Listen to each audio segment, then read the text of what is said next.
Holding your breath while swimming could be the biggest thing preventing you from progressing in your swimming. And it's normally the first thing I look at with any new swimmer I work with. In this video, I'm going to discuss how this can affect your swim stroke, how you can find out if you're a breath holder, and then a few simple steps to fix it.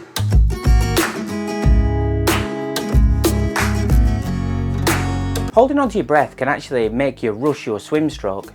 And let me just explain why. So normally what you want to do while you're breathing is breathe out, breathe in. Nice and relaxed. If you hold on to that air in your lungs, what happens when you go to breathe? You have to breathe out and in really quickly, and this makes everything a little bit rushed. Let me demonstrate. So breathe, holding onto your breath.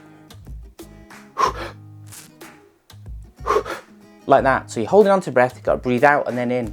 And this can make everything really rushed. I sometimes hear people say that when they go to take a breath, they take on water. And this can be a big reason why, because you're breathing out and in really quickly, a little bit too rushed, and that can cause you to take on water. This can be a big cause of sinky legs that a lot of people experience. Getting rid of that air can make you more horizontal, more streamlined, and get into a nice position for swimming. So if you imagine that this is your lungs and this is your legs, if you hold on to that air at the front end of your stroke, it can make you really buoyant and your legs dip down just a little bit. You've got more surface area fighting against the water, so you're not as streamlined, and this can slow you down in your swimming too. Let me give you a run related example. So if you were running, you have a nice relaxed breath. Nice relaxed breath. What you wouldn't do when you're running, and this is the equivalent if you hold on to your breath while swimming, is that you're holding on to your breath. So you would never do that when you're running. You just keep your breath nice and relaxed, in and out, in rhythm with your running stride. To find out if you're a breath holder, I want you to try this little exercise. Just swim up and down the pool and really try and do it as naturally as you can. But I want you to have the awareness of whether you're exhaling that breath or you're holding on to it. It's the easiest way to find out. And then what I want you to do is do a few lengths with really focusing on your exhale. Use the pull buoy for this so that you're not concentrating on anything else. You don't have to think about kicking. All you have to concentrate on is just strong exhale. So I just want you to concentrate on exhaling and just see how that feels. And if it feels really weird or strange, then there's a good chance that you were holding on to that breath in the first place.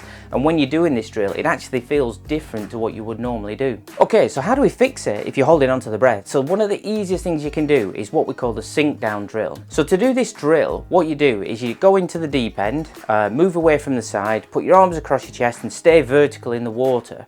And then I want you to just let yourself go under the water with a nice big exhale. And really try and get that air out your lungs. What'll happen if you hold on to the air like this, or you're really tense in the water, is you'll stay at the top of the water. And what we want to aim for, which is why it's called the sink down drill, if you're nice and relaxed, get rid of the air, you get rid of that buoyancy, and you start to, you find yourself, you feel yourself sinking down in the water, and that's the aim of the drill. What you want to try and do then is transfer that breathing sensation, so getting rid of that air, into your swim stroke. So after you've immediately done a few of these sink down drills, I want you to try and swim a few lengths of the pool with a pull buoy between your legs. Again, you don't have to think about kicking your legs, and really focus on exhaling the breath. So as quickly as you can after those sink downs, so you're sinking down, getting rid of the breath, exactly the same sensation while you're swimming. And this helps you to try and figure out how you do that breathing really effectively and get rid of that air straight after you've done the drill. I hope these drills work for you. Give it a go next time you go down the pool. I want you to really have a go at this, really get rid of that air, and let me know how you get on. And if this works for you, then do let me know. If you've enjoyed the video and you find it really useful, please click the like button below. And don't forget to subscribe, and then you'll get notified of future videos that come out. Thanks for watching, and I'll see you in the next video.